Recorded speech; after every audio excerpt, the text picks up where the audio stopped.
All right, so welcome to the deep dive. Today, we're going to be talking about Canada's immigration system, and specifically, we're going to be looking at the changes that are planned for 2025-2027. Right. And for this deep dive, we're going to be looking at a YouTube video from Canada Immigration 2, and it's titled 2025 to 2027 Changes in Canadian Immigration Planned for the Near Future. So, I mean, you're probably already familiar with all the basics, right? Like the fact that Canada's changing their immigration policies. For sure. But we want to really take a closer look at what this really means, Right.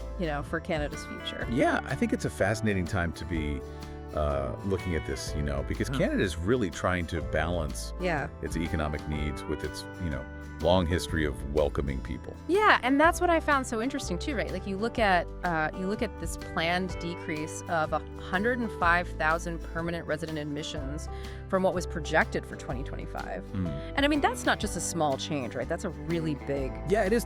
Signal.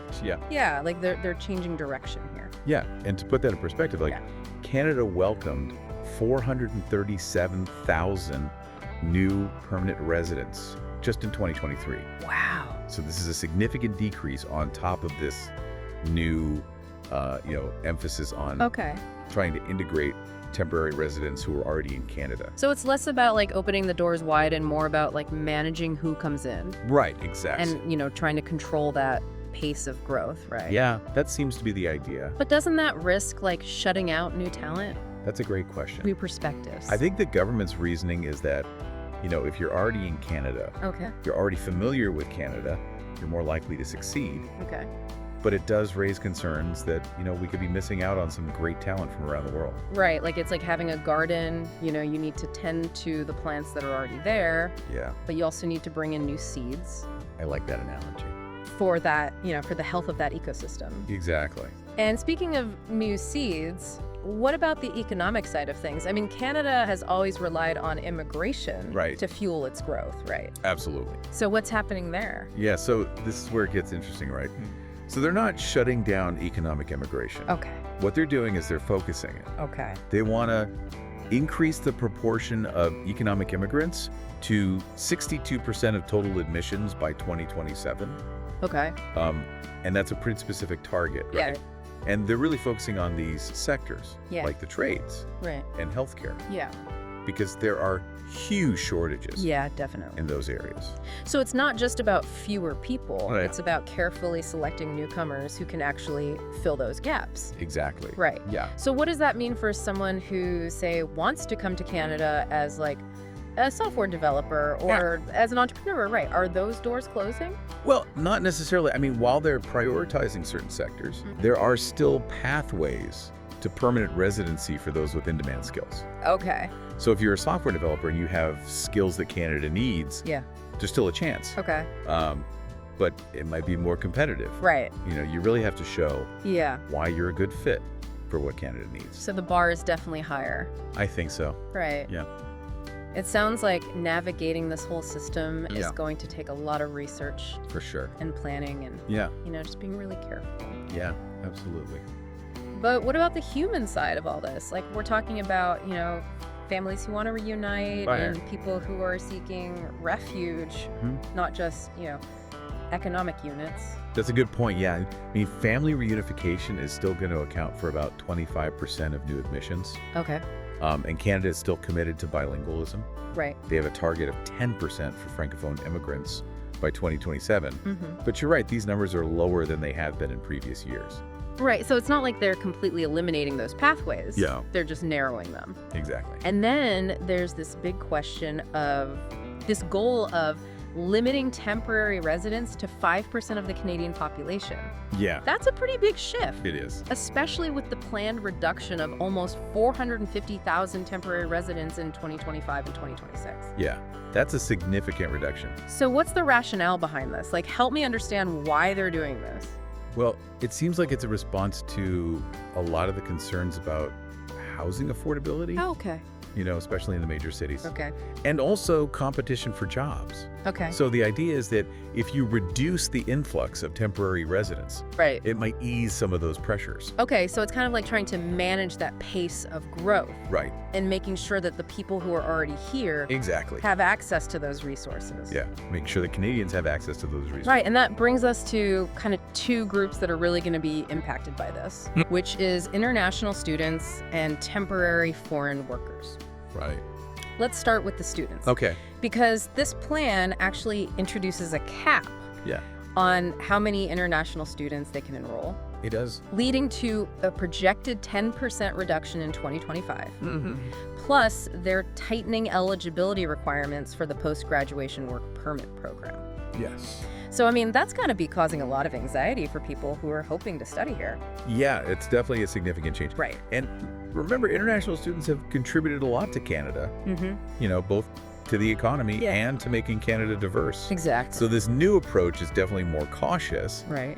and it seems like they're really prioritizing integrating existing temporary residents Yep. into the workforce Okay. and also making sure that Canadians have access to education. So it's almost like a domino effect, Yeah, right? it's Where one policy shift huge is things. impacting another. Yeah, for sure. But doesn't this raise concerns about what's going to happen to Canadian universities in the long term? Mhm. I mean, they rely heavily And they do. on that international student tuition. They do.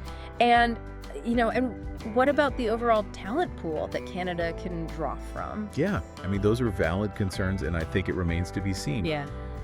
How this is going to play out in the long run. Yeah. Will limiting international student numbers actually hurt innovation? Right. Or will it create more opportunities for Canadians Right. while still allowing us to attract the best global talent? Right. It's such a complex It is. puzzle, right, with so many moving pieces. Yeah. And it seems like we're just Starting to see. starting to see that bigger picture. But Yeah. let's not forget about the temporary foreign workers, what's Well. happening with them. Yeah, so they're seeing some big changes too. Okay. The temporary foreign worker programs are getting stricter. Okay. For example, there's a new 10% cap on employers using the low wage stream, Yep. and the high wage stream has some new requirements. So again, it's about being really selective Yeah, and making sure those programs are only being used to fill the gaps exactly. in the Canadian workforce. Yeah, make sure that Canadians have those opportunities first. Right. But I imagine this is adding another layer of difficulty Probably is. for businesses who are already struggling to find qualified people. And it really highlights this tension, right? Like, we want to make sure that Canadians Right. have access to jobs, Right. but businesses need to be able to function. Especially those industries. Yeah, like agriculture, Yeah, agriculture and hospitality. who relies so heavily. You rely heavily on those workers. Exactly. So how do you find that balance? That's the challenge, isn't it? Yeah, I'm curious though, how does all this square with Canada's reputation as like a haven for refugees and asylum seekers? Right. It seems like with all this focus on the economy, Yeah. that human side might get kind of overshadowed. Yeah. It's a valid concern. Yeah.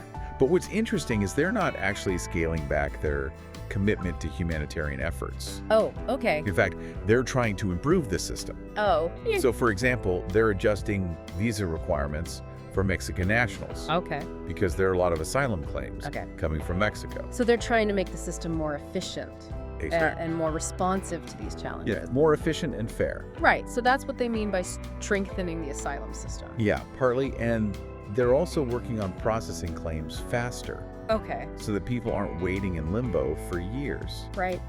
And that's really important for people seeking refuge. And that's so important. They need to know what their future holds. Right. So it's not just about like tightening the borders. No, Right. it's about making sure the system works. It's about making sure the system itself works Okay. and upholds Canada's values. Right, exactly. But even with all of that, I can't help but wonder what all these changes are going to do to Canada's global image. Yeah. Like, are we still going to be seen as welcoming? That's the big question, right? Yeah. And I think we don't know the answer yet. Yeah. When you reduce immigration numbers Right. and make the rules stricter, Mm. it could change how other countries see Canada. Especially at a time when other countries are really Exactly. trying to, attract global talent. Competing for it. Right. And position themselves as welcoming places. Yeah. So it's a balancing act, right? It is a balancing act. Canada needs to deal with its own issues, but it also needs to maintain that global image. Its global standing. Exactly. Right? And its attractiveness to people who could contribute. Yeah. In the future. Mm-hmm.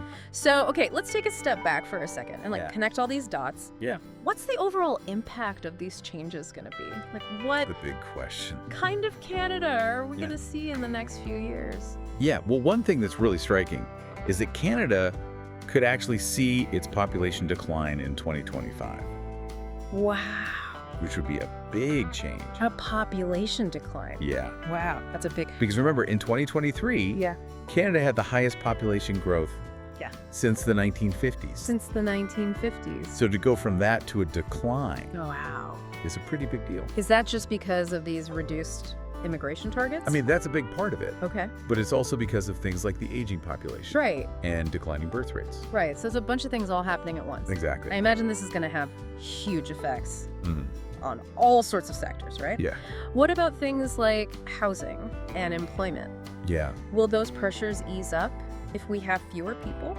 Well, that's what the government's hoping. Okay. At least in the short term. Oh. They think that if the population grows more slowly, it could take some pressure off the housing market and the job market. But what about long-term economic growth? I mean, Canada has traditionally relied on immigration to fuel the economy. Yeah. So could slowing down immigration actually hurt us in the long run? That's definitely a risk. Right. Yeah. And it goes back to that question of balancing short-term needs with long-term vision. Exactly. Right. Yeah. So, we might get some relief in certain areas, but it could also lead to a shortage of skilled workers down the road. And that could make it harder to innovate and grow the economy. Right. So again, a trade-off is a big one. A big one. Yeah. And it makes you wonder how all this is going to affect different regions, different industries across Canada, right? Absolutely. What about all those smaller communities that have been struggling with population decline? Yeah. Will this help them? Right. Or will it actually make things worse? Yeah, that's a great point, and it's something that we need to look at more closely. The impact of these changes won't be the same everywhere. Right. Some places will probably do better. Right. But others might actually face new challenges. It's almost like trying to predict the weather in a really complex ecosystem, right? It is like that. Like there's so many factors, things at play, and it's hard to know what's going to happen. Yeah.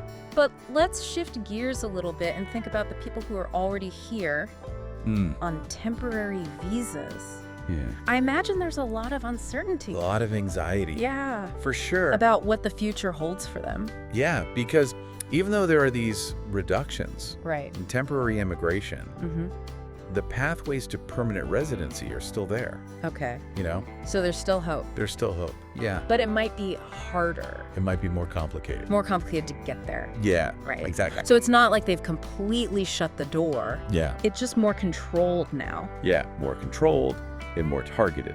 Yeah. But what about like the mental and emotional toll that all this uncertainty takes? That's a really important point. Yeah. I think that gets overlooked a lot. Yeah. The stress of trying to figure out this changing system. Right. The fear of being separated from your family. Yeah. The financial burdens. It's a lot. These are real human costs that we need to think about. And it reminds us that, behind all the statistics and the policy stuff, there are real people. There are real people. Right. Whose lives are being affected. Yeah. And speaking of the human impact, we can't forget about the ethical questions that come into play when we talk about changing how we welcome people. Yeah, absolutely. From other parts of the world. And those ethical considerations are really complex. Yeah. Right? We have to ask ourselves, are we being fair?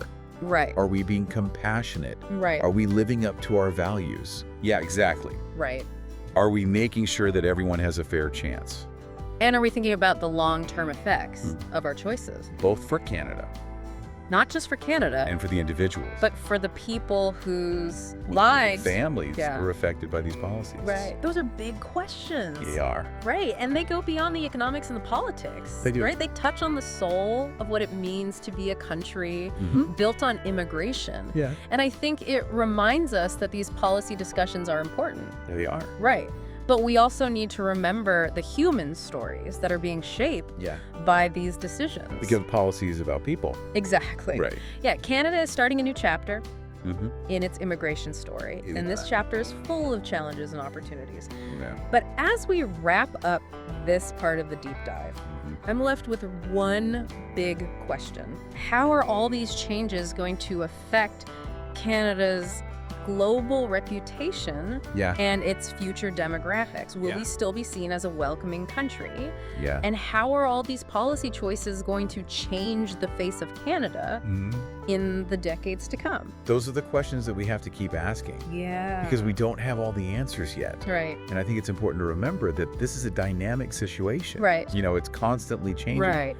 So we need to stay informed and be willing to have these tough conversations. And maybe even challenge our own assumptions about what immigration is all about. Yeah, and I think that's a really key takeaway for our listeners. Yeah. You know, it's easy to focus on the numbers and the policies. Right. But we can't forget that immigration is about people. It's about people. It's about people with hopes and dreams and families looking for a better life. And it's about a country that's trying to balance what it needs with what it believes in. Yeah, and as Canada tries to figure out this new path, we have to keep those human stories in mind. Yeah. You know, what about the students who want to study in Canada? Right. What about the entrepreneurs who want to help Canada grow? What about the families who just want to be together? Yeah, and what about the people who are just trying to escape hardship? Yeah, those are the stories that are going to unfold in the years to come. And those stories are what's going to determine whether these policies succeed or fail. They are. And I think it's important to remember that immigration isn't just a political issue. It's a human issue. It's a human issue. And we need to think about it carefully. We do. And with compassion. Yeah, we hope this deep dive has given you a better understanding of what's happening with Canada's immigration system. Because it's complicated. It is complicated. Right. Yeah. And there's a lot to think about. But remember, this is just the beginning of the conversation, right? It is. Stay curious. Keep learning. Yeah. And let's see where this all takes us. Exactly. Thanks for joining us on the deep dive. Yeah, thanks for listening. All right, so we've talked a lot about the big picture of these changes, but let's get into some of the specifics. Okay. Like what's actually changing in the different immigration programs. Yeah, let's dive into that. All right, so let's start with express entry. Okay. Which is kind of the main way that skilled workers come to Canada. So what's changing there? So one of the big changes is that they're going to be able to target specific candidates with in-demand skills and experience. So before it was kind of more general. Right. It was based on a points system where you got points for different things like your age, your education, your language skills, work experience. Exactly. So now they're actually going to be able to say, we need people in this specific occupation, and they're going to be able to target this people. Yeah, select people based on that. So is this a good thing or a bad thing? Well, I think it depends on your perspective, right? Yeah. If you have skills that are in high demand, this could be a great opportunity for you to come to Canada. Right. Yeah. But if your skills aren't in demand, it might be more difficult. It might be harder to get in. Yeah. So what are some of those in-demand skills? Well, they've talked about healthcare. Okay. Obviously. Big shortage there. Huge shortage. Yeah. Trades. Okay. Tech. Those are kind of the big ones. Okay. But there's a lot more. So if you're a nurse or a plumber, you're in luck. You're in good shape. Right. Yeah. But what about people who are already in the express entry pool? Yeah. Like they've already applied. They're waiting to be invited. Right. What happens to them? Yeah, that's a good question. So the government hasn't said exactly what's going to happen. Not yet. But it sounds like they're going to be transitioning to this new system. They're going to have to adapt. Right. Yeah. So what does that mean for people who are in the pool? Like, what should they do? Well, I think it's important to stay informed. Yeah. You know, keep checking the government website. Okay. See what the latest updates are. Right. And if you have skills that are in demand, make sure your profile reflects that. Okay, so update your profile. Yeah, update your profile. Let me highlight those skills. Exactly. And make sure you're meeting all the requirements. Yeah. Because it sounds like things are going to be more competitive. I think so. Right. Yeah. So you really want to make sure Send out. that your application is strong. Yeah. All right, so we've talked about express entry. What about some of the other programs? Okay. Like the provincial nominee program. Right. What's happening with that? So the provincial nominee program is actually going to be a big part of this new plan. They're planning to increase the number of nominations Okay. through the PNP. So for people who don't know, Yeah. the PNP is where provinces and territories can actually nominate people to come to Canada.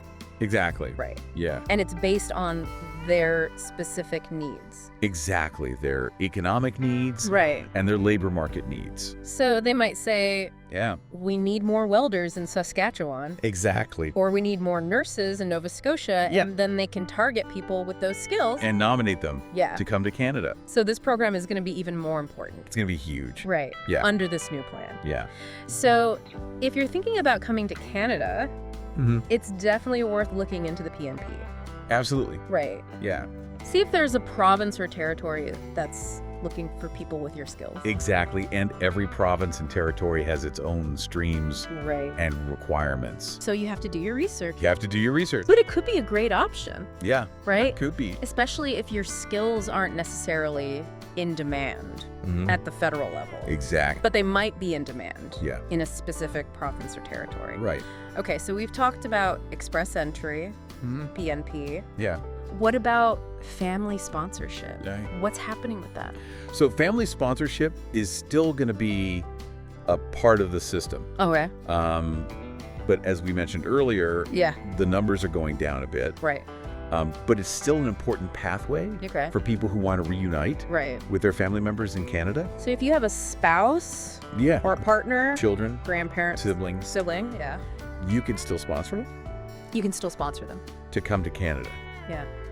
But it might be a bit more difficult. Yeah. You might have to wait longer. Okay.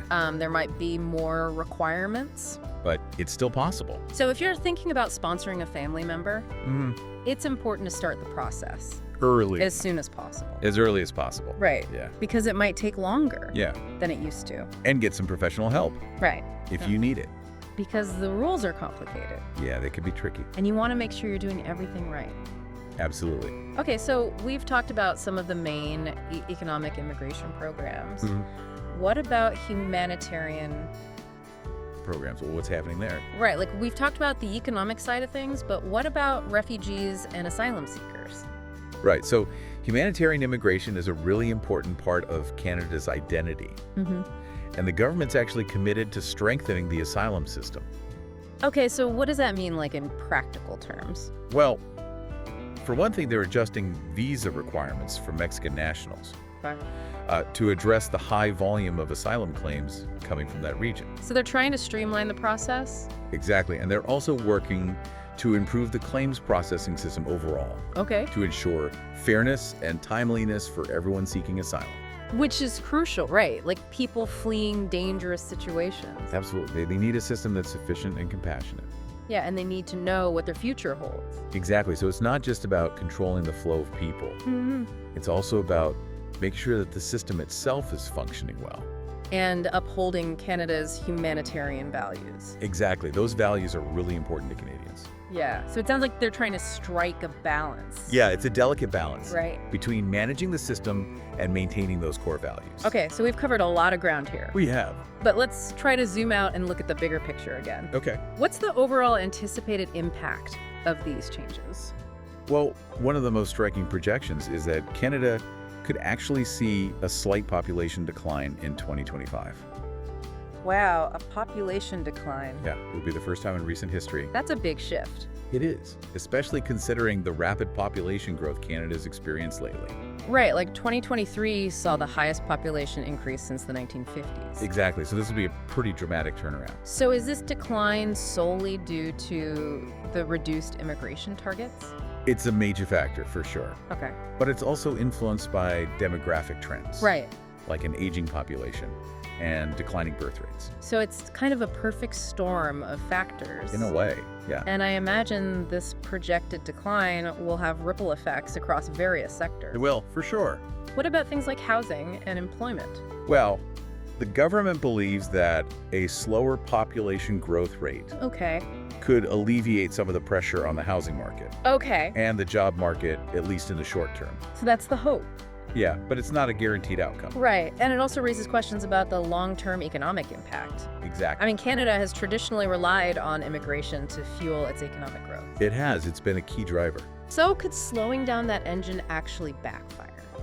That's a valid concern.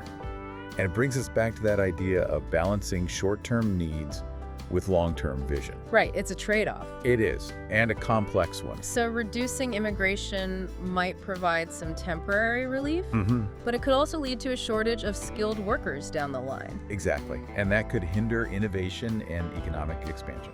It's like a domino effect, one thing leads to another. It is, it's all interconnected. And it makes you wonder how these changes will impact different regions and industries across Canada. Absolutely, the impact won't be uniform. Right. Like, what about those smaller communities that have been struggling with population decline? Yeah, will they benefit from a more targeted approach to immigration? Or will they be further marginalized? That's a crucial question, and one that deserves more attention. Yeah, we need to make sure that everyone benefits. We do. It's about creating a system that works for all Canadians. So let's shift our focus back to the individuals who are directly impacted by these changes. What about those already in Canada on temporary visas? Yeah, there's definitely a lot of anxiety and uncertainty for them. I can imagine. And it's important to remember that even with these reductions in temporary immigration, pathways to permanent residency still exist. Okay, so there's still hope. There is. It might just require more strategic planning and navigating a more complex system. So it's not a complete shutdown of opportunity. No, it's more of a shift towards a more controlled and targeted approach. But I can't help but think about the mental and emotional toll this uncertainty takes on individuals and families. That's a really important point and one that often gets overlooked. It's easy to get caught up in the policy discussions, but we need to remember that behind all the statistics and the pronouncements, there are real people whose lives are being shaped by these decisions. Absolutely, and those human stories are what matter most. Exactly. So as we continue to learn about Canada's evolving immigration landscape, let's keep those human stories at the forefront of our minds. Let's remember that immigration isn't just a political issue. Right. It's a human issue.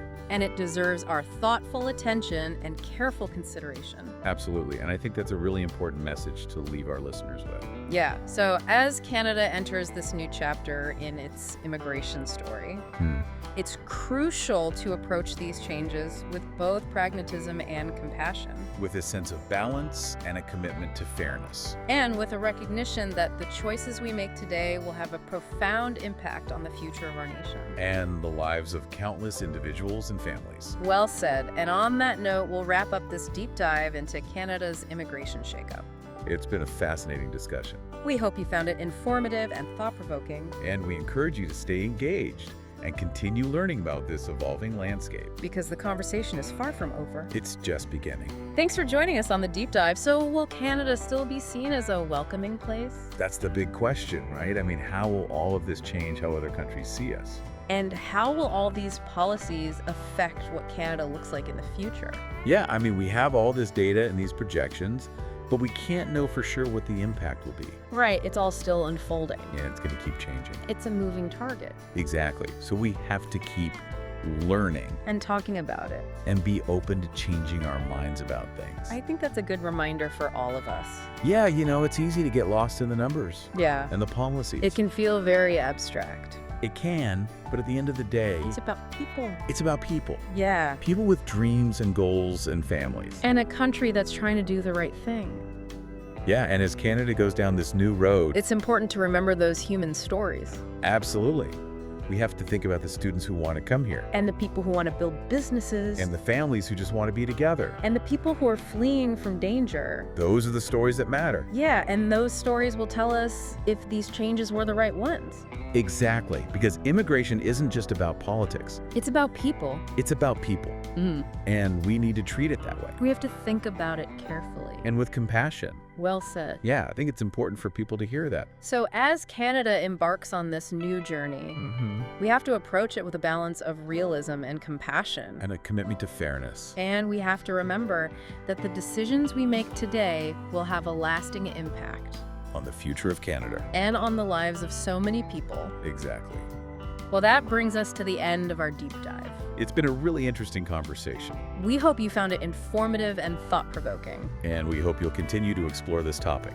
Yeah, because the conversation is far from over. This is just the beginning. Thanks for joining us on the deep dive.